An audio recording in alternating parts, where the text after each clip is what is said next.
નમસ્કાર વિદ્યાર્થી મિત્રો ગઈકાલે આપણે બોયલના નિયમ જોયો અને એના ન્યુમેરિકલ્સ અને એના આલેખનો અભ્યાસ કર્યો. એક દાખલો બાકી રહી ગયો હતો મિત્રો. એ દાખલો એટલા માટે નહોતો કર્યો કે વિડીયોની લંબાઈ બહુ વધી જાય છે અને એને કારણે તમે વિડીયો જોવા તમે કંટાળો અનુભવો છો, માટે વિડીયો ત્યાં આપણે સ્ટોપ કરી દીધો હતો. આ એક ક્વેશ્ચન જોઈ લઈએ આપણે, બરાબર છે? પછીથી આપણે ચાર્જનો નિયમ સ્ટાર્ટ કરીએ. મિત્રો આ તમારી એનસીઈઆરટીની બુકમાં આપેલો છે. એક્ઝામ્પલમાં આ દાખલો આપેલો છે. શું કહે છે? જો એક બલૂન છે, કોનું છે? ડાયહાઇડ્રોજન ગેસ ભરેલો છે, રૂમ ટેમ્પરેચર જ ભરેલો છે, બરાબર છે? જો આ આ જે બલૂન છે, બરાબર છે, એની પણ દબાણ ઘટાડતા જઈએ અને જ્યારે 0.2 બાર દબાણ થાય છે ત્યારે તે ફાટી જાય છે.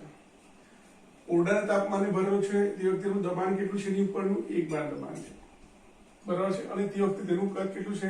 2.27 લિટર છે. અહીંયા ઓરડાનું તાપમાન તો અચળ થઈ ગયું, બરાબર છે?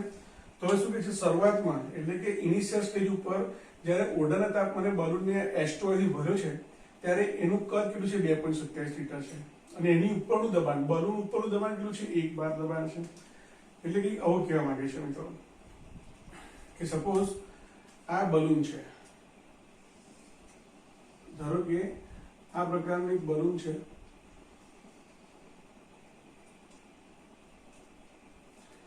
આ બલૂનની અંદર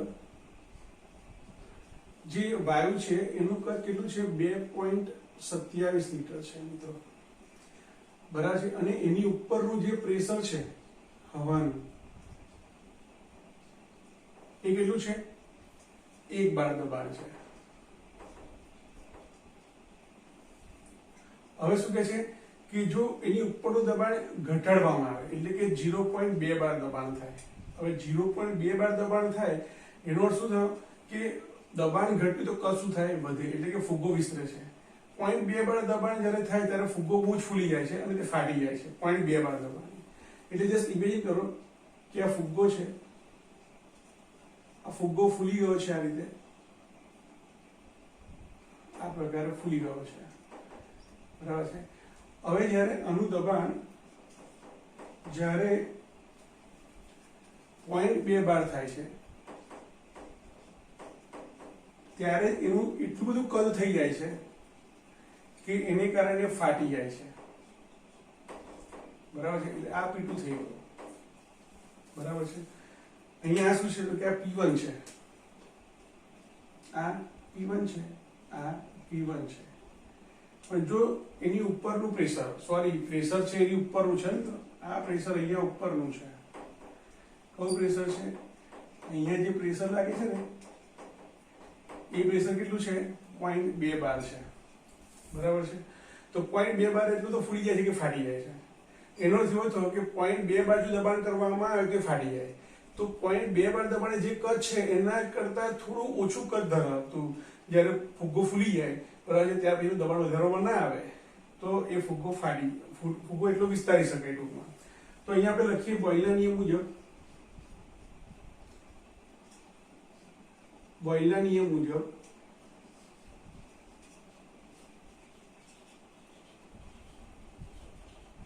શું લખાય? P1 V1 એના બરાબર P2 V2 લખાય. અને V2 ને અહીંયા સૂત્ર કરતા કરવાનું છે. તેથી V2 બરાબર શું થાય? P1 into V1 upon P2. તો P1 કેટલું છે? અહીંયા 1 બાર. V1 કેટલું છે? 2.27 અને પેલું 0.2 બાર છે, 0.2 બાર છે, બરાબર છે? એનો શું થયો? 22 આ 2/10 ઉપર જાય તો શું થઈ જાય? 22.7 થઈ જાય, એના ભાગ્યા 2 એટલે 11.35 થાય, બરાબર છે? તો એનો અર્થ શું થયો કે 11.35 લિટર જો કદ થાય તો ફાટી જાય, કારણ કે 0.2 બાર દબાણે ફાટી જાય છે એવું કીધેલું છે. તો એનો અર્થ એવો થયો કે આન્સર પ્રશ્ન શું પૂછે છે? કેટલા કદ સુધી બલૂનને વિસ્તરી શકાય? તો કહી શકાય કે 11.35 લિટર કરતા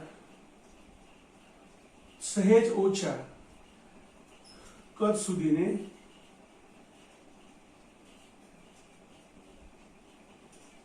વિસ્તારી શકાય. તો હવે આપણે ચાર્લ્સનો નિયમ જોઈશું.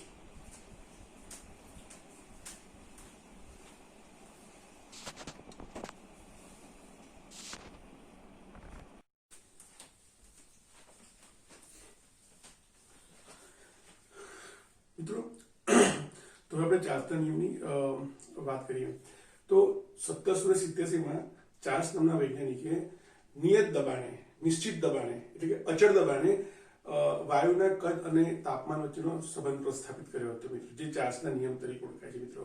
અને આગળ જતા તેમાં ગેલ્યુસેક નામના વૈજ્ઞાનિકે એમાં સુધારા વધારા કરીને ચાર્લ્સનો નિયમ રજૂ કર્યો હતો મિત્રો. તો જોઈએ કે ચાર્લ્સે શું કર્યું હતું. તો એ મારી પાસે એક પિસ્ટન છે, એક નળાકાર છે, એમાં પિસ્ટન મૂકેલો છે જે ઉપર નીચે તો કે ફ્રિક્શનલેસ, ઘર્ષણ રહિત સરકી શકે તે રીતની વ્યવસ્થા કરેલી છે. અંદર અહીંયા વાયુ છે, ગેસ છે. કોઈ પણ એમ્પ્ટી સ્પેસ હોય, બરાબર છે, એની અંદર શું હોય, ખાલી અવકાશની અંદર ગેસીસ હોય, હવા હોય, બરાબર છે. તો આ મારી પાસે અહીંયા બન્સન બર્નર છે. તો શું થયું તો કે બન્સન બર્નર વડે એને ગરમ કર્યું. એને કારણે શું થયું તો કે અહીંયા ગેસનું વોલ્યુમ છે, વોલ્યુમ ઓફ ગેસ છે, બરાબર છે. હવે અહીંયા આપણે ટેમ્પરેચર વધારીએ છીએ, તાપમાન આપીએ છીએ, તાપમાનમાં વધારો કરીએ છીએ, ઉષ્મા આપીએ છીએ. તો ઉષ્મા આપવાથી શું થાય તો કે એનું કદ વધે. શા માટે તો કે તમે જ્યારે તાપમાન આપો છો, બરાબર છે, તમે જ્યારે એનું તાપમાન વધારો છો અને ઉષ્મા આપો છો ત્યારે વાયુના અણુઓને ઉષ્મી ઉર્જા મળે છે. આ ઉષ્મી ઉર્જાનું ગતિ ઉર્જામાં રૂપાંતર થાય અને એને કારણે પિસ્ટન પર ધક્કો લાગે, પિસ્ટન પર દબાણ ઉત્પન્ન થાય, ઇન્ટરનલ પ્રેશર એક્સેસ થાય અને એને કારણે શું થાય તો કે જે કદ છે એમાં શું થાય, વધારો થાય મિત્રો, બરાબર છે. તો આપણે એક્ઝામ્પલ હાઇપોથેટિકલી લઈએ તો એને જ્યારે ટેમ્પરેચર 300 કેલ્વિન કર્યું, ટેમ્પરેચર જ્યારે એને 300 કેલ્વિન કર્યું તો તે વખતે એનું કદ 600 મિલી હતું ધારો કે. ત્યાર પછીથી એને ટેમ્પરેચરમાં વધારો કર્યો, બરાબર છે. ધારો કે એનું ટેમ્પરેચર થયું 400 કેલ્વિન, તો તે વખતે એનું કદ થયું તો કે 800 થયું.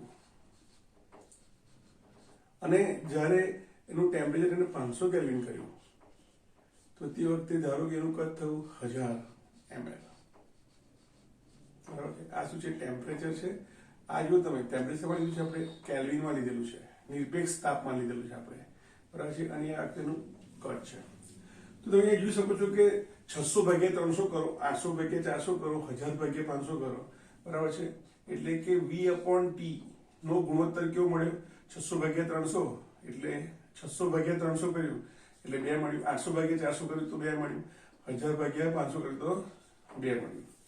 તો એના પછી એને કીધું કે ભાઈ volume of gas upon given temperature એ કેવા હોય છે, કોન્સ્ટન્ટ હોય છે, બરાબર છે. અને એની પરથી એને નિયમ તાર્યો કે V = K × T, તેથી V is proportional to T થાય, બરાબર છે. તો આ રીતે એને વાયુના કદ અને તાપમાન વચ્ચેનો સંબંધ પ્રસ્થાપિત કર્યો. તો હવે આના પરથી આપણે નિયમ લખીએ. હા, અહીંયા જે નળાકાર છે, પિસ્ટનની વચ્ચેનો જે ભાગ છે એમાં જે વાયુ છે એનું કદ કેવું છે, અચળ છે, નિશ્ચિત જથ્થો છે. ઉપર આપણે કોઈ દબાણ આપ્યું નથી એટલે આ પ્રેશર કેવું છે, કોન્સ્ટન્ટ છે, બરાબર છે. તો એની પરથી એને નિયમ લખ્યો, નિયમ દર્શાવ્યો કે નિયત દબાણે, નિયત ના લખવું હોય, અઘરો શબ્દ લાગતો હોય તો અચળ દબાણ લખો અથવા નિશ્ચિત દબાણ લખો. અચળ દબાણે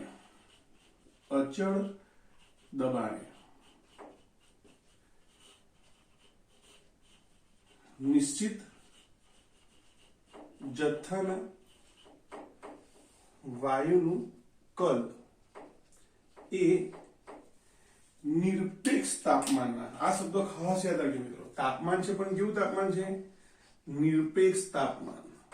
આપણે ચેપ્ટર નંબર 1 માં ભણી ગયા, કેલ્વિન માપક્રમ જે આપણે આપ્યો, બરાબર છે. કોને તો કે થોમસ કેલ્વિન, લોર્ડ કેલ્વિન નામના વૈજ્ઞાનિકે, બરાબર છે.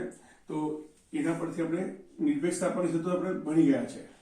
સેલ્સિયસ ને 273.15 ઉમેરો તો આપણે એને કેલ્વિનમાં ફેરવીએ. એ જે તાપમાન છે એને શું કહેવાય, નિરપેક્ષ તાપમાન. તો કહી શકાય કે અચળ દબાણે નિશ્ચિત જથ્થાના વાયુનું કદ એ નિરપેક્ષ તાપમાનના સમપ્રમાણમાં હોય છે, પ્રમાણમાં હોય છે, બરાબર. તેથી શું લખાય? Volume is directly proportional two absolute temperature, નિરપેક્ષ તાપમાન.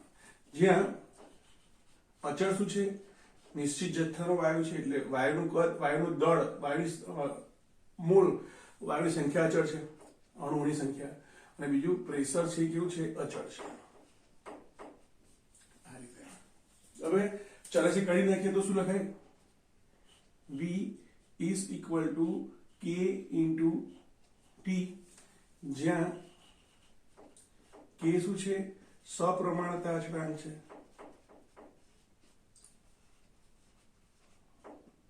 સપ્રમાણતા અચળાંક છે. મિત્રો હવે શું કહે છે? આપણે અહીંયા જોયું કે જુદી જુદી પરિસ્થિતિમાં, આ પરિસ્થિતિ નંબર 1, પરિસ્થિતિ નંબર 2, પરિસ્થિતિ નંબર 3, અચળાંક કેવો મળ્યો? V/D, એટલે એનો ગુણોત્તર કેવો મળ્યો? અચળ મળ્યો. બરાબર છે. તો આપણે કોઈ પણ બે પરિસ્થિતિ લઈએ. પ્રારંભિક પરિસ્થિતિ ધારો કે 300 કેલ્વિન વાળી છે, અંતિમ પરિસ્થિતિ ધારો કે 400 કેલ્વિન વાળી છે. તો પ્રારંભિક પરિસ્થિતિ માટે તાપમાન T1, કદ V1, અને અંતિમ પરિસ્થિતિ માટે તાપમાન T2 અને કદ V2 થાય. તો આપણને આ ચાર માંથી કોઈ એક ના આપેલું હોય, તાપમાન કે કદ, તો આપણે શોધી શકીએ. તો આપણે લખીશું કે ધારો કે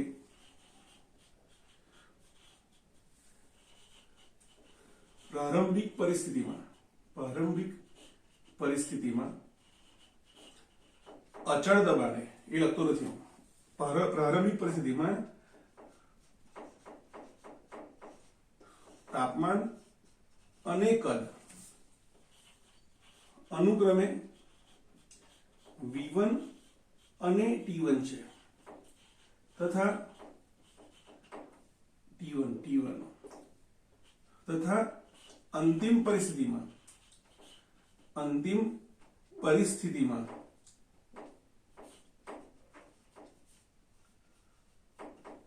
તે V2 અને T2 છે. બરાબર છે. તો અહીંયા તમે V, આ T ને નીચે લઈ આવો તો V/T થઈ જાય. બરાબર છે. તો V1/T1, અહીંયા એક સ્ટેપ લખવાનું રહી ગયું, V/T બરાબર K. બરાબર છે, પણ તમે સમજી શકો છો. તો અહીંયા આપણને સૂત્ર શું મળશે? V1/T1 is equal to V2/T2 થશે. તમે અહીંયા વિડીયોમાં જોઈ શકો છો આ રીતે. હવે આપણે અહીં આલેખ દ્વારા રજૂઆત કરી મિત્રો. તો અહીંયા તમે જો દબાણ અચળ છે. બરાબર છે. દબાણ અચળ હોય તો આપણે શું કહીએ? સમભારીય અથવા આઇસોબાર કહી શકીએ આપણે. તો પહેલા એક સ્ટેટમેન્ટ લખીશું આપણે કે અચળ દબાણે મળતા આલેખને આઇસોબાર અથવા ગુજરાતીમાં શું બોલાય એને? સમભારીય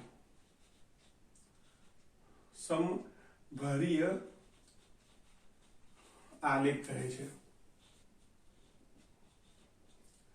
અહીં અચળ દબાણે V વિરુદ્ધ T નો આલેખ દોરતા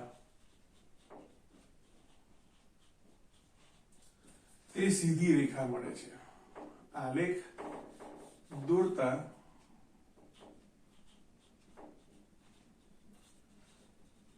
સીધી રેખા મળે છે. તો અહીંયા આપણે x અક્ષ અને y અક્ષ પર અનુક્રમે અહીંયા આપણે શું કરીશું? તાપમાન લઈશું.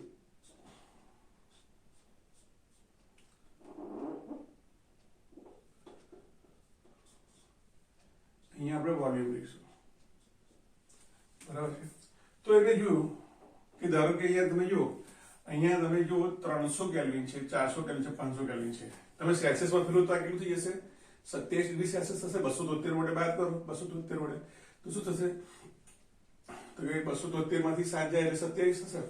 બરાબર છે. તો 27 ડિગ્રી સેલ્સિયસ તાપમાને, એટલે એને વાસ્તવિક લાઈફમાં જોવા મળતા તો કે ટેમ્પરેચરનો ઉપયોગ કર્યો, એટલે એ ટેમ્પરેચર છે માત્ર ડિગ્રી સેલ્સિયસમાં હતું મિત્રો. તો એને જોયું કે તાપમાનમાં જ્યારે વધારો કરવામાં આવે છે જો, ત્યારે એના કદમાં વધારો થાય છે. એનાથી ઊંધું જો તાપમાનમાં ઘટાડો કરવામાં આવે તો કદમાં શું થાય? ઘટાડો થાય. અહીંયા આપણે જોઈએ સૂત્ર શું છે આપણી પાસે V બરાબર KT. ધ્યાન રાખજો અહીંયા આપણી પાસે સૂત્ર છે V બરાબર KT. આપણે મેથ્સમાં ભણી ગયા કે y બરાબર mx પ્લસ c હોય, બરાબર છે, તો એ સીધી રેખાનું સૂત્ર દર્શાવે છે, બરાબર છે. તો y અક્ષ તરીકે આપણે v લીધો વોલ્યુમ અને x તરીકે ટેમ્પરેચર લીધું, બરાબર છે. તો તે વખતે મને આ પ્રકારનો ગ્રાફ મળે કે સીધી રેખા મળે. અહીંયા આ શું છે, આંતરછેદ બતાવે છે. આંતરછેદનો અર્થ શું થયો, એ x y અક્ષને છેદતું હોય, અહીંયા એ છેદતું નથી, એનો અર્થ કે આંતરછેદ દર્શાવશે. હવે ધ્યાન આપજો અહીંયા આની આપણે જરૂર નથી, સીધું જ લઈએ આપણે. તો એને જોયું કે જ્યારે કોઈ ચોક્કસ તાપમાનથી જ્યારે તાપમાનમાં વધારો કરવામાં આવે છે ત્યારે ગ્રાફ આ પ્રકારનો સીધી રેખા મળે છે, બરાબર છે. એને બીજા કોઈ તાપમાનથી પણ આ પ્રયોગ કર્યો ત્યારે પણ આ રીતે જોવા મળ્યું. એને ત્રીજું કોઈ તાપમાન લીધું, બરાબર છે. હા, તાપમાન નહીં પણ દબાણની જુદી જુદી પરિસ્થિતિમાં એને આ પ્રકારના પ્રયોગો કર્યા, બરાબર. દરેક પરિસ્થિતિની અંદર દરેક દબાણના દરેક મૂલ્ય માટે તો કે કદ અને તાપમાન વચ્ચેનો સંબંધ એને મળ્યો સીધી રેખા સ્વરૂપે, બરાબર. હવે ત્યાર પછીથી એને શક્ય ત્યાં સુધીના પ્રયોગો કર્યા. તો એને કંઈક 0 કેલ્વિન સુધીને 0 ડિગ્રી સેલ્સિયસ સુધીને, આ સેલ્સિયસમાં છે મિત્રો, બરાબર છે. સપોઝ અહીંયા આપણે લઈએ આ રીતે, તો સપોઝ 20 ડિગ્રી સેલ્સિયસ છે, ધારો કે 50 ડિગ્રી સેલ્સિયસ છે, 100 ડિગ્રી સેલ્સિયસ છે, બરાબર છે, 150 ડિગ્રી સેલ્સિયસ છે, 200 ડિગ્રી સેલ્સિયસ છે. તો જેમ જેમ તાપમાન વધતું હતું કોઈ પણ દબાણે કોઈ પણ પ્રયોગમાં અચળ દબાણ, પણ જેમ જેમ તો કે તાપમાન વધતું હતું એમ કદ કેવું થતું હતું, વધતું હતું, બરાબર છે. તો ત્યાર પછી એમને શું કર્યું, તો કે એમને આ રીતે અલગ અલગ તાપમાને તો કે એમને કદનો જે ફેરફાર થતો હતો એ નોંધ્યો. ત્યાર પછીથી થોમસ વિલ્સન, લોર્ડ કેલ્વિન જેને આપણે કહીએ, થોમસ વિલ્સન નામના જે વૈજ્ઞાનિક હતો, એને શું કર્યું, તો કે હાઇપોથેટિકલી એને જોયું કે જ્યારે આ આલેખને જો પાછળની તરફ લંબાવવામાં આવે છે તો કોઈ પણ વાયુ લેવામાં આવે છે તો કોઈ એક ચોક્કસ તો કે તાપમાને તો કે એનું કદ શૂન્ય થઈ જાય છે, બરાબર છે. આપણે આલેખને સરખું કરી દઈએ આ પ્રકારે.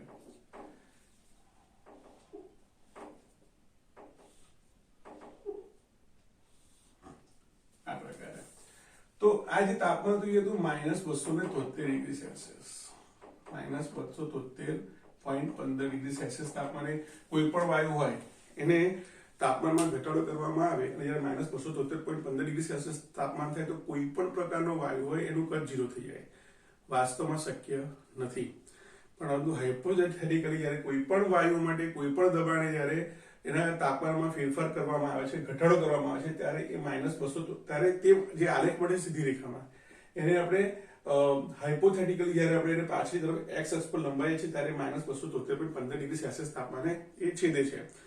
એના પછી કીધું કે જ્યારે કોઈ પણ વાયુને જ્યારે -273.15 ડિગ્રી સેલ્સિયસ તાપમાને લઈ જવામાં આવે છે ત્યારે એનું કદ શૂન્ય બને છે, પણ વાસ્તવમાં શક્ય નથી. લોર્ડ કેલ્વિન નામના વૈજ્ઞાનિકે 1848માં તો કે આ જે ટેમ્પરેચર છે એને નિરપેક્ષ શૂન્ય તાપમાન કીધું. એને શું કીધું? નિરપેક્ષ શૂન્ય તાપમાન કીધું, બરાબર છે. તો આ નિરપેક્ષ શૂન્ય તાપમાન, આ તાપમાનને નિરપેક્ષ શૂન્ય તાપમાન કહેવાય. એનો અર્થ શું થયો કે 0 કેલ્વિન બરાબર શું થાય, -273.15 ડિગ્રી સેલ્સિયસ. આમ સેલ્સિયસ ની અંદર આપણે 273.15 રૂપિયા આપણને કેલ્વિન મળે છે, જેને આપણે નિરપેક્ષ તાપમાન તરીકે ઓળખીએ છીએ મિત્રો. તો તમે આ આલેખ દોરો તો પણ ચાલે, બુકમાં આલેખ આપેલો છે. પણ હવે આપણે અહીંયા શું કરીએ, અહીંયા આપણે કેલ્વિનમાં સેલ્સિયસમાં લીધેલું છે, પણ તમે એની જગ્યાએ જો તમે અહીંયા વોલ્યુમ અને અહીંયા ટેમ્પરેચર ઇન કેલ્વિન લઈ લો, બરાબર છે, તો તમને આલેખ કેવો મળશે? તો તે વખતે તમને જે આલેખ મળશે એ આવો જ આલેખ મળશે. એટલે આપણે આ x અક્ષ જે છે એને આપણે y અક્ષ આપણે અહીંયા લઈ લીધી, બરાબર છે, અને આપણે જે સેલ્સિયસ અને કેલ્વિનમાં ફેરવી દીધા, તો તે વખતે જે આલેખ મળશે એ કંઈક આ પ્રકારે હશે, સીધી રેખા હશે. આ પ્રકારે સીધી રેખા મળે છે. આ ધારો કે કોઈ એક P1 દબાણે મળી, ચલો ધારો કે P2 દબાણે મળી, ધારો કે આ P3 દબાણે મળે છે અને આ P1 દબાણે મળે છે, બરાબર છે. તો હવે આ ત્રણની અંદર P1, P2 અને P3 માં કોઈ દબાણ વધારે હશે મિત્રો, આપણે કેવી રીતે ખબર પડે? તો અને બે રીતે આપણે યાદ રાખી શકીએ મિત્રો કે તમે જો કોઈ અચળ દબાણ લઈ લો અને અચળ દબાણે તમે દબાણની આપણે કદને અચળ રાખીએ,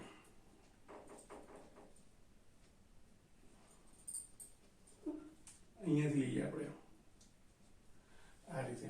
તો તમે જો જે P1 દબાણ છે તે વખતેનું કદ કેવું મળ્યું? ઓછું મળ્યું. P2 દબાણને કદ કેવું મળ્યું? વધારે મળ્યું, તાપમાન સોરી. અને અચળ કદે અહીંયા તાપમાન વધ્યું, બરાબર છે. તો તમે કદ અચળ રાખ્યું, બરાબર છે, અને જે રીતે તાપમાનમાં ઘટાડો કર્યો એટલે અચળ દબાણે કદમાં જ્યારે તાપમાન વધે છે ત્યારે દબાણમાં મિત્રો જ્યારે તાપમાન વધે તમે જુઓ જ્યારે તાપમાનમાં વધારે ત્યારે દબાણ શું થાય? વધે. તો એની પરથી સ્પષ્ટ છે કે જ્યારે તાપમાન વધે ત્યારે દબાણ કેવું હશે? વધારે હશે. તો કહી શકાય કે P1, P2 અને P3 માં તો કે P1 નું દબાણ સૌથી ઓછું હશે અને P3 નું દબાણ સૌથી વધારે હશે. જો તમને આવી ખબર ના પડે તો એક સૂત્ર યાદ રાખજો, એ આપણે આગળ ભણવાના છે આ જ ચેપ્ટરમાં, PV બરાબર NRT, બરાબર છે. હવે આ PV બરાબર NRT ની અંદર આપણું સૂત્ર શું છે? અહીંયા PV V અને T અચળ સંબંધ છે, તો આપણે P ને નીચે મૂકી દઈએ તો લખાઈશું V બરાબર NR upon P into T થાય. તો તમે જુઓ તમે V બરાબર NRT upon P નું જે સૂત્ર છે તમે એને V બરાબર KT સાથે સરખાવો તો K શું થઈ ગયો? NR upon P થઈ ગયો. K અચળાંક છે, N પણ અચળ છે, R અચળ છે, R એ સાર્વત્રિક અચળાંક છે જે આપણે પછી ભણીશું. તો અહીંયા K કોની પર આધાર રાખે છે? K is proportional to inversely proportional to pressure. એનો અર્થ એવો થયો કે જ્યારે દબાણમાં ઘટાડો કરવામાં આવે ત્યારે K વધારે જોવા મળે અને જ્યારે દબાણ ઘટે ત્યારે K ઓછો જોવા મળે, એકબીજાના વ્યસ્ત પ્રમાણમાં જોવા મળે છે. તો K એટલે ઢાળ. તો જેમ ઢાળનું મૂલ્ય વધારે તેમ દબાણ ઓછું થાય. તો સૌથી વધારે ઢાળ કોનો છે? P1 નો છે. સૌથી ઓછો ઢાળ કોનો છે? P3 નો છે. તો કહી શકાય કે P1 છે એનું દબાણ ઓછું હશે અને P3 નું દબાણ વધારે હશે. તેથી આપણને આ રિલેશન મળી ગયું શું? P1 is less than P2 is less than P3. પરંતુ મિત્રો એક્ઝામમાં આ પ્રશ્ન આવી રીતે નહીં પૂછાય. એક્ઝામમાં પ્રશ્ન પૂછાશે કે ચાર્લ્સનો નિયમ છે એને સાબિત કરો. તો હવે પછી આપણે જોઈ જઈશું, એ આપણા માટે અગત્યનો ક્વેશ્ચન રહેશે.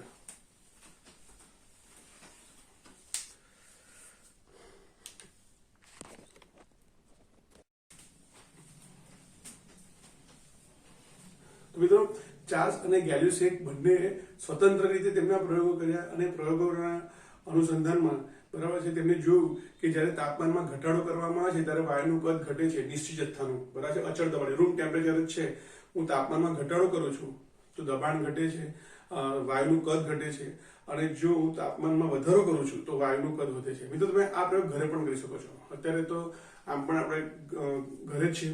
તો એક ફુગ્ગો લો, ફુગ્ગાને ફૂલાવો અને આ ફૂલાયેલા ફુગ્ગાને તમે ફ્રીજમાં મૂકી દો, ફ્રીઝરમાં મૂકી દો થોડો સમય માટે. તમે જોશો અડધો કલાક પછી એ ફુગ્ગો છે ને એકદમ સંકોચાઈ ગયેલો જોવા મળશે, બરાબર છે. તો એનું કદ શું થઈ ગયું? ઘટી ગયું છે. હવે તમે શું કરો? એક મીણબત્તી લો, એને સળગાવો અને એની થોડીક ઉપર રાખો. જો સીધું રાખશો તો એ તો ફાટી જ જવાનો છે, બરાબર, પણ થોડુંક ઉપર રાખો, તે થોડી એને ગરમી મળે. ગરમી મળવાને કારણે શું થશે? એ વાયુની અંદર, એ ફુગ્ગાની અંદર એટલે વાયુના અણુઓ છે એને ગતિ ઉર્જા મળશે ઉષ્મી ઉર્જાને કારણે. એટલે એ શું થશે? એ તો કે ફૂટશે ધીમે ધીમે, એટલે એનો ફુગ્ગો છે એનું કદ વધતું જશે અને એક સમય આવશે કે તે ફાટી જશે. મિત્રો ઉનાળામાં તમે જોયું હશે કે સાયકલ, ખાસ કરીને સાયકલની અંદર જે ટાયરમાં હવા ભરેલી હોય છે, જો શિયાળામાં જેટલી હવા ભરી છે એટલી જ હવા જ્યારે ઉનાળામાં ભરવામાં આવે છે તો એ ટાયર ફાટી જાય છે. કારણ કે તાપમાન વધતાનું શું થાય છે? કદ વધે છે, બરાબર છે. દબાણના અનુસંધાનમાં પણ આપણે સમજી શકાય કે તાપમાન વધતા કદ વધે છે. કદ વધે છે એનો શું થયો કે અંદરના જે વાયુના અણુઓ છે એ દિવાલ ઉપર, ટાયરની જે દિવાલ છે એની ઉપર તો કે દબાણ વધારે છે. એ આપણે ગેલ્યુસેકના નિયમના સ્વરૂપમાં આપણે આવતીકાલે ભણીશું. તો અહીંયા તમે જુઓ કે ચાર્લ્સ અને ગેલ્યુસેકે શું કર્યું? સ્વતંત્ર પ્રયોગો દ્વારા દર્શાવ્યું કે જ્યારે કોઈ નિયત દબાણે નિશ્ચિત જથ્થાના વાયુ માટે જ્યારે તાપમાનમાં વધારો કરવામાં આવે છે ત્યારે વાયુનું કદ વધે છે, વધે છે, વધે છે, અને તાપમાનમાં ઘટાડો કરવામાં આવે છે ત્યારે વાયુનું કદ ઘટે છે. મિત્રો બરાબર છે. તો એના દ્વારા તેમને પ્રયોગો દ્વારા શોધી કાઢ્યું, તેમને પ્રયોગો દ્વારા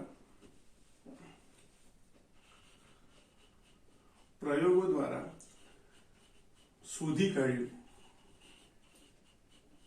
કે કોઈ પણ વાયુ હોય અચળ દબાણે નિશ્ચિત જથ્થાના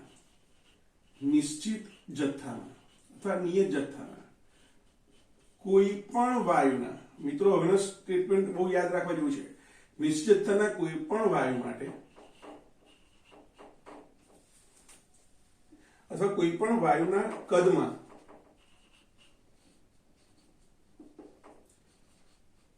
1 ડિગ્રી સેલ્સિયસ જેટલો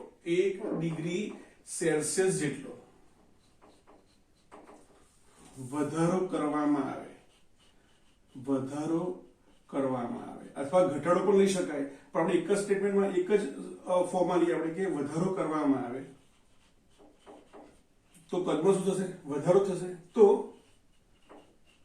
કદમાં થતો વધારો તે વાયુ હું જ્યારે 0 ડિગ્રી સેલ્સિયસ તાપમાને કદમાં થતો વધારો એ 0 ડિગ્રી સેલ્સિયસ તાપમાને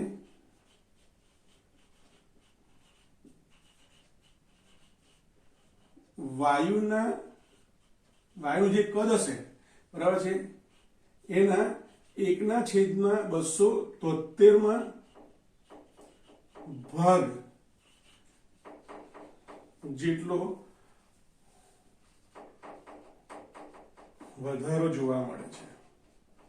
આ સ્ટેટમેન્ટ આવડી ગયું તો આમાં કશું છે નહીં, બરાબર છે. શું કહે છે કે ધારો કે એક પદાર્થ છે, અત્યારે ધારો કે 15 ડિગ્રી સેલ્સિયસ તાપમાન છે, મારે 15 નું 16 ડિગ્રી સેલ્સિયસ તાપમાન કરવું છે, એટલે આની અંદર વાયુ છે, બરાબર છે, અને લિબરલ છે. આ તો અત્યારે શું કહેવાય, એવું વિચારો કે એક નળાકાર છે, ઉપર પિસ્ટન મૂકેલો છે, બરાબર છે, અને નીચેથી આપણે ગરમી આપી શકીએ છીએ. તો ત્યારે અચળ દબાણે તમે એના તાપમાનમાં 1 ડિગ્રી સેલ્સિયસ તો વધારો કરો છો, બરાબર છે. તો તે વખતે જે કદ વધશે એ જ વાયુને જ્યારે 0 ડિગ્રી સેલ્સિયસ તાપમાને રાખવામાં આવે તે વખતે જેટલું કદ હશે એને ગુણ્યા 1/273 વડે જ્યારે એને ગુણવામાં આવે એટલું એનું કદ થશે. તો અહીંયા આપણે લખીશું મિત્રો, હવે આપણે તારવણી કરીશું મિત્રો. ધારો કે કોઈ વાયુ માટે સીધું દેખાડો, ધારો કે કોઈ વાયુનું 0 ડિગ્રી સેલ્સિયસ તાપમાને કદ V0 છે, બરાબર છે. હવે આપણે એમાં 1 ડિગ્રી સેલ્સિયસ તો વધારો કરીએ, બરાબર છે. હવે જો 1 ડિગ્રી સેલ્સિયસ નો વધારો કરવામાં આવે, 1 ડિગ્રી સેલ્સિયસ નો વધારો કરવામાં આવે તો વાયુના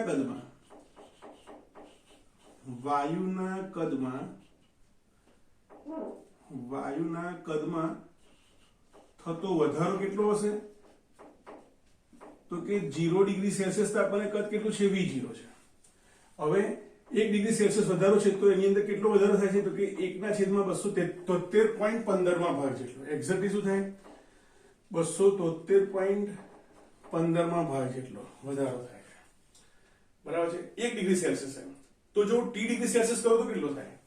બરાબર છે. તો એનો અર્થ એવો થયો કે T ડિગ્રી સેલ્સિયસ 1 ડિગ્રી આટલું વધે, આટલું કદમાં વધારો થાય તો T ડિગ્રી કેટલું થાય? તો કે આના T વડે ગુણવું પડે, 2 ડિગ્રી 2 વડે ગુણવું પડે, 3 ડિગ્રી 3 વડે ગુણવું પડે. તો T ડિગ્રી સેલ્સિયસ તાપમાન લઈએ તો કેટલો વધારો થાય? તો કે V0 ભાગ્યા 273.15 ગુણ્યા 3. તો લખીએ તો T ડિગ્રી સેલ્સિયસ તાપમાને વાયુના કદમાં થતો વધારો કેટલો થશે? તો કે વાયુના કદમાં થતો વધારો બરાબર 0 ડિગ્રી સેલ્સિયસ તાપમાને કેટલું છે? V0. 1 ડિગ્રી કેટલો વધારો થયો? તો કે V0 ભાગ્યા 273.15. ધ્યાન આપજો. તો T ડિગ્રી કેટલો થયો? તો કે એને ગુણ્યા T. આટલો વધારો થયો. આ તો વધારો થયો, પણ એ T ડિગ્રી સેલ્સિયસ તાપમાને એ વાયુનું કદ કેટલું થયું હશે? તો આપણે લખીશું કે ધારો કે T ડિગ્રી સેલ્સિયસ તાપમાને વાયુનું કદ વીસી છે, બરાબર છે। તો વીસી બરાબર શું થાય તો કે 0 ડિગ્રી સેલ્સિયસ તાપમાન એનું જે કદ હતું તેટલું તો ખરું જ, વત્તા ટી ડિગ્રી સેલ્સિયસ તાપમાન એમાં વધારો છે તેટલો વધારો તો કરવો પડે। તો V0 અપોન 273.15 ઇન્ટુ ટી। હવે આમાંથી V0 કોમન કાઢી લઈએ આપણે તો શું બનશે અહીંયા VC 1 પ્લસ ટી અપોન 273.15। હવે 0.15 નહીં લખો 273 લખો તો પણ ચાલશે, ઇઝ ઇક્વલ ટુ VC 273.15 વત્તા ટી અપોન 273.15। આ રીતે VC બરાબર મળ્યું આપણને। અહીંયા V0 છે, હા મિત્રો, આ V0 છે, આ VC છે, બરાબર છે। તો હવે 273.15 પ્લસ ટી છે, બરાબર છે, એ પાછળથી શું થયું એને ટી નામ આપ્યું, અહીં 273.15 વત્તા ટી એના માટે કેપિટલ ટી લીધો અને 273.15 હવે તમે જો આ ટી ડિગ્રી સેલ્સિયસ તાપમાન એટલે અહીંયા ટી સ્મોલ ટી એટલે ડિગ્રી સેલ્સિયસ, બરાબર છે, અને આના બરાબર ટી લીધો પણ કયો 0 પાછળથી નિરપેક્ષ સુધી તાપમાન તરીકે પાછળથી એ નક્કી થયું, બરાબર છે, પણ એ તેને આના બરાબર T at T degree Celsius અને અહીંયા કેપિટલ ટી એટ 0 ડિગ્રી। તો પછી મિત્રો યાદ રાખો કે સ્મોલ ટી હોય તો ડિગ્રી સેલ્સિયસ અને કેપિટલ ટી હોય તો એને કેલ્વિનમાં દર્શાવવામાં આવે। તો એ સૂત્ર શું બનશે VC બરાબર V0 into T at T degree Celsius અને T at 0 degree Celsius. V0 ને નીચે લઈ આવો તો સૂત્ર શું બને વોલ્યુમ અહીંયા VC કરતા આપણે VT રાખીએ મિત્રો, હા, VC કરતા VT ઈઝી પડશે, VT રાખીએ, VT ડિગ્રી સેલ્સિયસ તાપમાને, બરાબર છે। તો volume at T degree Celsius upon volume at 0 degree Celsius is equal to temperature at T degree અને ટેમ્પરેચર એટ 0। તો ટી ડિગ્રી સેલ્સિયસ વાળાની બાજુ લઈએ, 0 ડિગ્રી સેલ્સિયસ વાળાની બાજુ લઈ જઈએ તો સૂત્ર શું બને volume at T degree Celsius upon temperature at T degree Celsius is equal to volume at 0 upon T0। તો આના બરાબર શું થઈ ગયું કોન્સ્ટન્ટ થઈ ગયો। તો અહીંયા આપણે લખી શકીએ જનરલ શું લખાય આપણે અહીંયા લખીએ તેથી વોલ્યુમ અપોન એબ્સોલ્યુટ ટેમ્પરેચર કદ છેદમાં નિરપેક્ષ તાપમાન એના બરાબર કોન્સ્ટન્ટ K, તો V બરાબર KT, તો V is proportional to T થાય, બરાબર છે, જે ચાર્લ્સનો નિયમ દર્શાવે છે।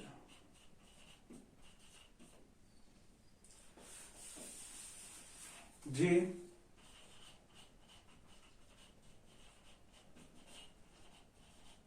ચાર્લ્સનો નિયમ દર્શાવે છે।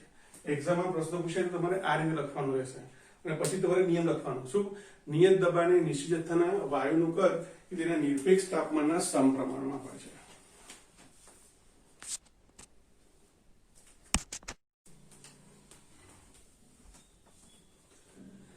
મિત્રો આપણે ચાર્લ્સના નિયમ પરના કેટલાક દાખલા સોલ્વ કરીશું આપણે।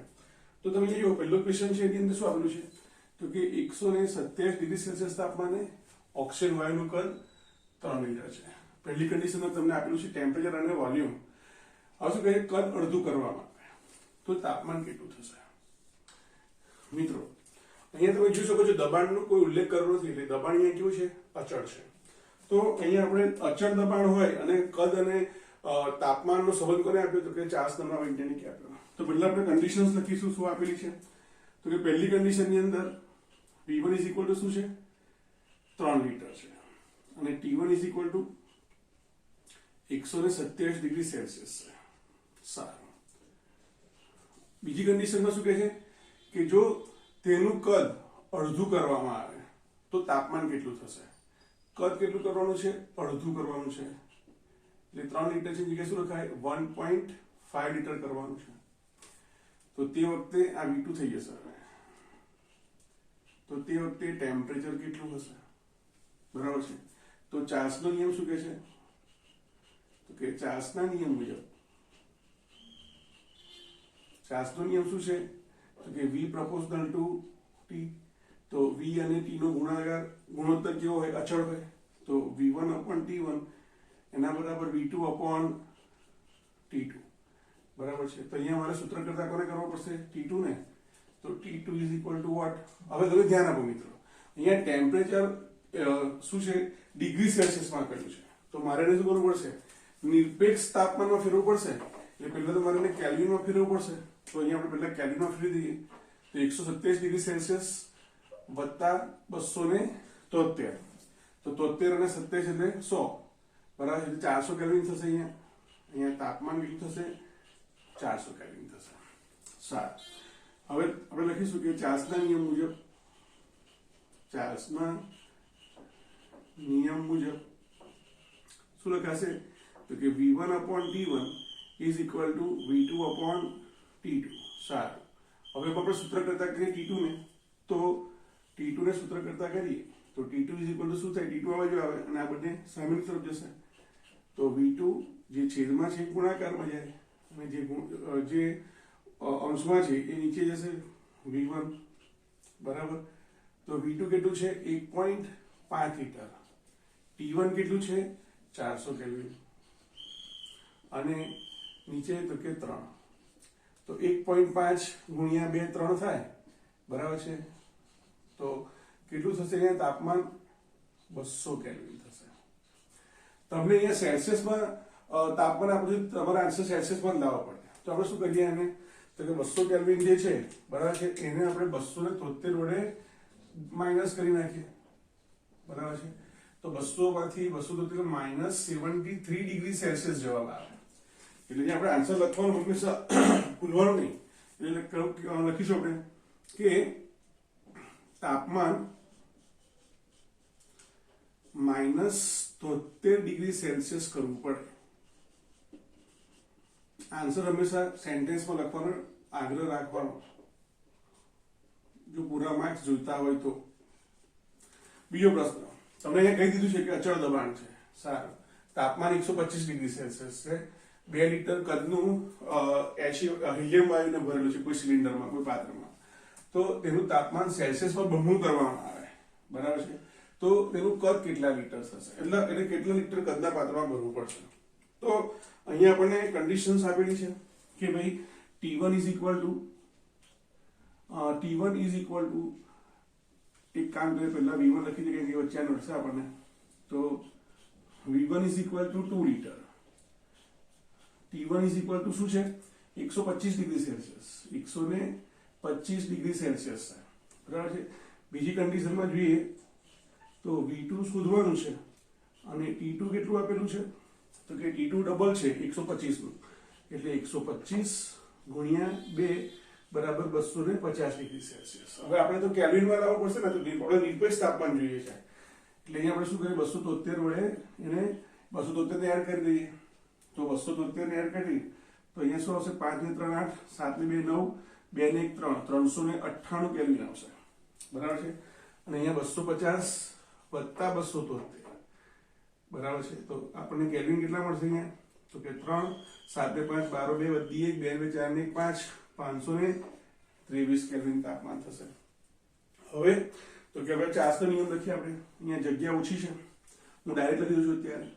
v1 upon t1 એના બરાબર v2 upon t2. હવે આપણે અહીંયા v2 ને સૂત્ર કરતા કરવાનો છે. તો v2 બરાબર શું થશે? v1 આપણે આને સૂત્ર કરતા કરવાનો છે. તો v1 into t2 upon t1. સારું, v1 કેટલું છે? 2 લિટર. એને ગુણ્યા t2 કેટલું છે? 523 કેલ્વિન. અને t1 કેટલું આપ્યું છે? તો કે t1 છે 398 કેલ્વિન. આનું તમે સિમ્પ્લિફિકેશન કરો એટલા લિટર તમારો જવાબ આવશે બરાબર છે. હવે તમે આગળ જુઓ, તમારી NCERT ની અંદર આ પ્રોબ્લેમ આપેલો છે અંદર કોયડા સ્વરૂપે.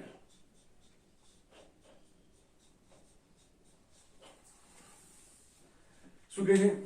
પેસિફિક મહાસાગરમાં તરતું જહાજ કે જ્યાં ત્યાં વાતાવરણમાં જે તાપમાન છે કેટલું છે? 23.4 ડિગ્રી સેલ્સિયસ છે બરાબર છે. એમાં એક બલૂન રાખેલું છે 2 લીટર તો કે કદનું છે, બરાબર છે, જેની અંદર વાયુ ભરેલો છે, હાઇડ્રોજન કે હિલિયમ જ હશે. આ જહાજ જ્યારે હિંદ મહાસાગરમાં પહોંચે છે ત્યારે તાપમાન 26.1 ડિગ્રી સેલ્સિયસ થાય છે. તો તેનું કદ કેટલું થશે? મિત્રો, તમે જાણતા જ હશો કે પૃથ્વી પર સૌથી મોટો કોઈ ઓશિયન હોય, સમુદ્ર હોય, બરાબર છે, તો એ પેસિફિક મહાસાગર છે.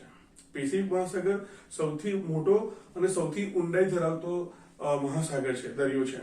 મિત્રો, સમગ્ર પૃથ્વી પરના બધા જ ખંડને ભેગા કરીને જો આ મહાસાગરમાં ડુબાડવામાં આવે તો એ આરામથી ડૂબી જાય. એટલો મોટો અને એટલો ડીપ ડેપ્થમાં ઊંડાઈ ધરાવતો મહાસાગર છે પેસિફિક મહાસાગર, જે દક્ષિણ અમેરિકા અને ઉત્તર અમેરિકાની બંને બાજુ જોવા મળે. આ બાજુ ચીન છે, ઓસ્ટ્રેલિયા છે, એની પેલી તરફ, અને આ બાજુ જોઈએ તો જે દક્ષિણ અમેરિકા છે અને ઉત્તર અમેરિકા એની જમણી તરફ, બરાબર છે, જે જોવા મળે એ પેસિફિક મહાસાગર છે. તેનું તાપમાન તમને 23.4 ડિગ્રી આપેલું છે. અને જ્યારે આ જે જહાજ છે એ જ્યારે હિંદ મહાસાગરમાં એટલે એશિયાનો નીચેનો જે દરિયો છે, બરાબર, એ હિંદ મહાસાગર છે, બરાબર છે. તો અહીંયા તમને એવું કીધેલું છે, કન્ડિશન્સ તમને આપેલી છે કે પેસિફિક મહાસાગરમાં ટેમ્પરેચર છે 23.4 ડિગ્રી, આપણે કેલ્વિનમાં એને કન્વર્ટ કરી દીધું છે. એટલે અહીંયા ટેમ્પરેચર હિંદ મહાસાગરમાં જ્યારે પહોંચે છે ત્યારે હિંદ મહાસાગરનું તાપમાન કેટલું છે તો કે 26.1 ડિગ્રી સેલ્સિયસ છે, એટલે 299.1 કેલ્વિન થાય. અહીંયા કદ V1 છે આપેલું છે તમને, અને V2 તમારે શોધવાનું છે. તો તમે જુઓ, તાપમાનમાં વધારો થાય તો કદમાં શું થાય? વધારો જ થવાનો છે. તો ચાર્લ્સના નિયમ જોડે લખીએ, બરાબર છે, તો આપણને અંતિમ આન્સર શું મળશે તો કે 2.080 લીટર મળશે. સમય ઓછો બગડે, વિડીયો બહુ મોટો લાંબો ના થઈ જાય, એટલા માટે આપણે આન્સર સીધો જ દર્શાવી દીધેલો છે.